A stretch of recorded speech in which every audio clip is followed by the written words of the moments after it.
இரண்டாவது அங்க எழுதுறாரு, என்ன சொல்றாரு? பரிசுத்தராயும், இரண்டாவது குற்றமற்றவர்களாகவும். அல்லேலூயா. குற்றமற்றவராய். ஆமென். பரிசுத்தராய் உங்களை பார்த்த தெய்வன் உங்களை குற்றமற்றவர்களாகவும் பார்க்க விரும்புகிறார். அல்லேலூயா. உங்களை இந்த உலகத்தில் யாரும் குற்றம் சொல்றத விரும்பாதீங்க, அது நல்லது இல்லை. ஊழியக்காரர்களாகிய நீங்கள் அடுத்த வருஷம் ஒரு நல்ல முடிவெடுங்க. தேவன் என்ன செய்யக்கூடாது? குற்றம் சொல்ல கூடாது. தேவன் உங்களை குற்றம் சொல்லிட்டா நீங்க முன்னே லிஸ்ட்டுக்கு போயிருவீங்க. வசனம் உங்களை குற்றப்படுத்திட்டா நீங்க முன்னே இருக்கிற லிஸ்ட்டுக்கு போயிருவீங்க. உங்களை யாருமே குற்றப்படுத்த வேண்டாம். உங்க மனசாட்சியை உங்களை குற்றப்படுத்த வேண்டான்ற பவுல் அப்படிதான் எழுதுறாரு. என்னை நான் நியாயந்திருக்கிறது இல்லை. உங்க மனசாட்சி உங்களை குற்றவாளின்னு சொல்லாத அளவுக்கு நீங்க ஜீவித்தா நீங்கள் கேட்டுக்கொள்ளுவது எதுவோ அது பரலோகம் உங்களுக்கு கண்டிப்பா தரும். உங்களை குற்றவாளியா வருகிற ஆண்டு வாழுவதற்கு பலவித நிர்பந்தங்கள் வரும். ஊழிய பாதையில் ஒரு கையெழுத்து போடுங்க பாஸ்டர்பாங்க. வர்ற வருஷம் எதுலையுமே என்ன செய்யாதீங்க, கையெழுத்து போடாதீங்க. ஏதாவது ஃபார்ம் கொடுத்து பாஸ்டர் இதில் கையெழுத்து போடுங்க, எங்கள் ஸ்தாபனத்தில் இணைஞ்சிங்க, எங்கள் ட்ரஸ்ட்டில் இணைஞ்சிங்க, எங்களுடைய மெம்பராக மாறிடுங்கன்னு சொல்லி கையெழுத்து கேட்டால் என்ன செய்யாதீங்க, கையெழுத்து அவங்க அதுக்கு நீங்கள் இலவசமாக கையெழுத்து போட மாட்டீங்கன்னு தெரியும். அதனால் இந்த கோர்ட்டு வாசல்லாம் நிறைய பேர் இருப்பாங்க.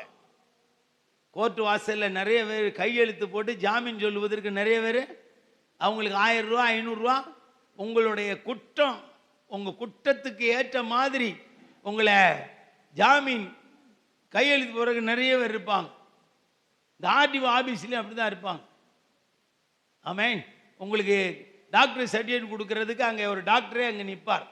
நீங்கள் 300 ரூபா கொடுத்தீங்கன்னா நீ கண்ணு நல்லா தெரியும்னு அவர் நல்ல சர்டிஃபிகேட் கொடுப்பார். ஆனால் உங்களுக்கு 1.5 கண்ணுன்றது அந்த சர்டிஃபிகேட் என்ன செஞ்சிடும், மறைச்சிடும்.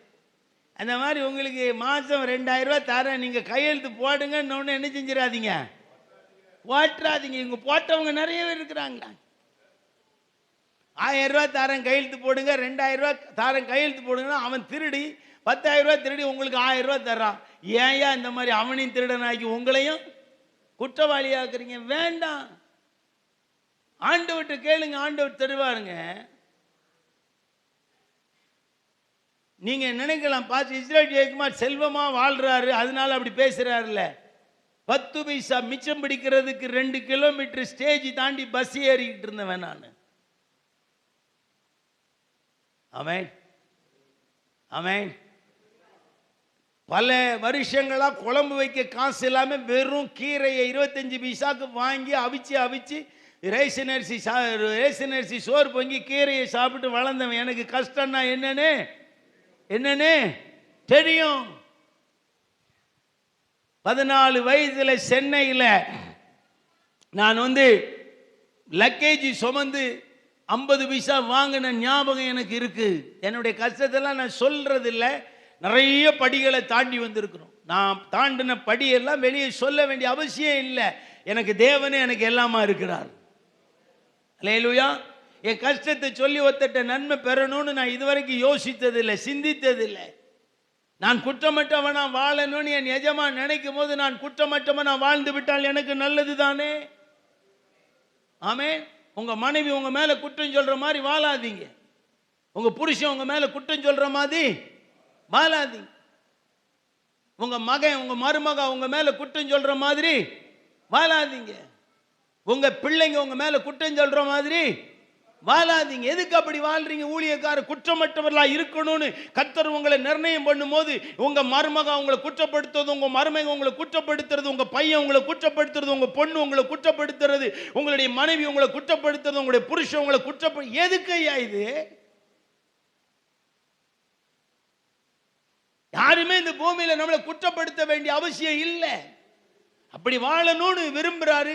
அடுத்த வருஷம் நீங்க அப்படி வாழ்ந்தீங்கன்னா சகல பரிபூரணமும் ஆண்டவர் உங்க வீடு தேடி வந்து உங்க ஊழியத்துல கத்த தருவார். அல்லேலூயா அல்லேலூயா ஆமென். அப்ப குற்றமற்ற ஒரு ஜீவிதங்களை கொஞ்சம் வாஞ்சித்து பாருங்க, தாழ்த்துங்க. யாரும் உங்களை குற்றம் சொல்ற மாதிரி வாழாதீங்க. சுயத்தை சாகடிங்க, உங்களுடைய ஆசையை சாகடிங்க, உங்களுடைய கொழுப்பை கொஞ்சம் தகனிச்சிருங்களேன். கொழுப்பு உள்ள இருந்தா 4 பேர் குற்றப்படுத்துற மாதிரி பேசுவீங்க, வாழுவீங்க. கொழுப்பை தகனிச்சிட்டா இப்ப ஊழியக்காரங்கிட்ட எல்லாம் என்ன இருக்கு? சுவார் தண்ணி இருக்கோ இல்லையோ, கொழுப்பு ஜாஸ்தி. என்ன இருக்கு? வாரத்துக்கு ஒரு நாள் சிக்கன் சாப்பிடுறானோ இல்லையோ, கொழுப்பு ஏறி போயிருக்கு. தோத்தனம் எவன் குற்றப்படுத்தினாலும் பரவாயில்லை, நான் வாழ்ற மாதிரி வாழுவேன். எதுக்குயா? அப்படினாலே கொழுப்பு இருக்குன்னு தானே அர்த்தம். என்னுடைய சொந்த அனுபவத்தில் சொல்றேங்க, என் மனைவி என்னை குற்றப்படுத்தினா என்னால தாங்க முடியாது. நான் அங்க என் மனைவி கிட்டே என்னை தாழ்த்துறதுக்கு காரணம், அவ குற்றப்படுத்தினா என்னால தாங்க முடியாது. என் பிள்ளைங்க கிட்ட என்னை தாழ்த்துவேன், என் பிள்ளைங்க என்னை குற்றப்படுத்தினா என்னால தாங்க முடியாது. எனக்கு தெரிஞ்சவங்க கிட்ட இருந்து எந்த நன்மையும் உடனே பெற்றுக்கொள்வதற்கு நான் யோசிப்பேன். ஏன்னா கொடுத்தவன் திரும்பி என்னை குற்றப்படுத்தி விட்டான், நான் கொடுத்தேன் வாங்கிக்கிட்டாருன்னு சொல்லக்கூடாது. அதுக்காகவே கவனமா இருப்பேன். ஊழியக்காரங்கிட்ட தேவன் அதை விரும்புகிறார். வருகிற ஆண்டில் நீ குற்றமற்றவர்களாக உங்களை நான் பார்க்க விரும்புகிறேன். கொஞ்சம் நல்ல தீர்மானம் எடுங்க. வேண்டாம், நமக்கு எதிர்க்கிறது, மற்றவங்களுக்கு முன்னாடி உங்களை பிலிம் காட்டுறது எல்லாம் வேண்டவே வேண்டாம். ஆண்டவருக்கு முன்னாடி சொல்லுங்க, நான் சாகிற வரைக்கும் இனி இந்த உலகத்தில் என்னை யாரும் குற்றப்படுத்தாத ஒரு வாழ்க்கையை நீங்க விரும்புறீங்க. நான் அப்படி விரும்பி வாழ எனக்கு ஒரு மனநிலைமையை தாரும் ஆண்டவரே. ஆமென், ஆமென், ஆமென். பிறர் நம்மளை குற்றப்படுத்துறதுக்கு ஏதுவான எந்த ஒரு அனுபவத்தையும் நீங்கள் யோசிக்க வேண்டிய அவசியமே. நீங்கள் பிரசங்கிக்கிற பிரசங்கமே உங்களை குற்றப்படுத்தக்கூடாது. நீங்கள் பிரசங்கிக்கிற பிரசங்கமே உங்களை என்ன செய்யக்கூடாது? குற்றப்படுத்தி விட. நம்ம அப்படி யாரும் யோசிக்கிறது இல்லையே. நீங்கள் பிரசங்கிக்கிறோம், பிரசங்கம் உங்கள்கிட்ட இருந்து வெளியே வந்தவொடனே உங்களுக்கு எதிர்த்து நிற்கும். என்னடா திருடக்கூடாதுன்னு சொல்லிட்டு நீ திருடுறியா? அது வெளியில இருந்து பேசும். பொய் சொல்லக்கூடாது என்று சொல்ற நீ பொய் சொல்றியா? அது வெளியே இருந்து பேசும். வேண்டாம். நான் பிரசங்கிக்கிற பிரசங்கமே என்ன குற்றவாளி என்று சொல்லுமானால் அந்த பிரசங்கம் யாரை ரட்சிக்கும், யாரை மாற்றும், யாருக்கு உதவி செய்யும்? பிரயோஜனம் இருக்காது. ஆண்டோடு சொல்லுங்க, பிரசங்கிக்கிற நான்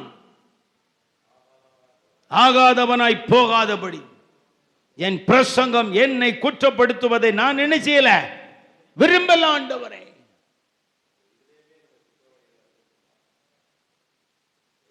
ஆமென், ஆமென், ஆமென். இரண்டாவது ஆண்டவர் தான் விரும்புகிறார், நீங்கள் பரிசுத்தராகவே நான் உங்களை பார்க்க விரும்புகிறேன். ஆமென். இரண்டாவது, உங்களை குற்றமற்றவர்களாகவும் நான் பார்க்க விரும்புகிறேன். ஆண்டவர்கிட்ட மனதார பேசுங்க. ஏதாயிலும் ஒரு கஷ்டம் வந்துச்சுன்னா ஆண்டவர்கிட்ட சொல்லுங்க, நீங்க என்ன குற்றவாளியா பார்க்குறீங்களோ, ஆமென், என்ன குற்றவாளியா நீங்க அப்படி ஏதாவது பார்க்குறீங்கன்னா கொஞ்சம் மாற்றிருங்கப்பா. நான் ஒரு குற்றவாளி இல்லாமல் வாழ நான் ஆசைப்படுறேன். அல்லேலூயா. ஒரு குற்றப்பத்திரிகை நகலை நான் வாங்கணும்னு அவசியம் எனக்கு இல்லை. ஒரு குற்றவாளி என்று பிறர் சொல்லுகிற வார்த்தைகளை நான் கேட்டு என் இருதயத்தை கடினப்படுத்திக் கொள்ள வேண்டிய அவசியம் இல்லை. அதை விட சாகிறது நல்லதுன்னு சொல்லுங்க. குற்றவாளியா நீங்க சாகிறதை விட குற்றமற்றவர்களாக நீங்கள் செத்து போனால் பரலோகத்துக்கு அது போய் சேருவீங்களே. ஆமென். நம்மகிட்ட குற்றமே இல்லாத அளவுக்கு உங்களை ஆண்டவர் தூக்கி வெளியே நிறுத்தணும்னு விரும்பும் போது அதுக்கு இடம் கொடுத்துருங்களேன். ஆமென். நீங்க குற்றவாளி என்று இன்னொருவர் சொல்ல தயவு செய்து நீங்க இடம் கொடுக்காதீங்க. ஆமென். தோத்துறோம். என் மனைவி சொல்லுவாங்க, உங்க பிரசங்கத்தை ரொம்ப கவனிக்கிறேன், கவனமா வாழுங்கம்பாங்க.